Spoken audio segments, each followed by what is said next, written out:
বছর পরে ঘুরে আহারে আহারে আহারে শৈশব কোথায় হারিয়ে গেল যে আহারে কৈশব কোথায় আহারে আহারে আহারে শৈশব কোথায় হারিয়ে গেল যে আহারে কৈশব।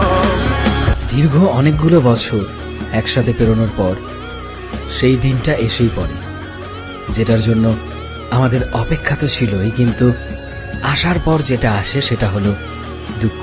কত স্মৃতি আজকের দিনে এখান থেকে আমরা ছেড়ে চলে যাব।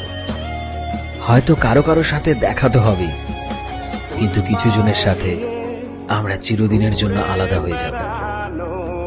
সেই আমাদের মাঠটা যেখানে টিফিন পিরিয়ডে বা স্কুল ছুটির পর কত খেলাধুলা, সেই আমাদের ক্লাসরুমগুলো, সেই সকাল সকাল লাইনে দাঁড়িয়ে প্রার্থনা করা, স্কুলের কত সব স্মৃতি, সবকিছু আজ হারিয়ে যাচ্ছে না আমাদের থেকে। মনে হচ্ছে সেই সব মুহূর্তগুলোকে আজ থামিয়ে দিই, যখনই চাইব সেই মুহূর্তগুলোতে হারিয়ে যেতে পারব।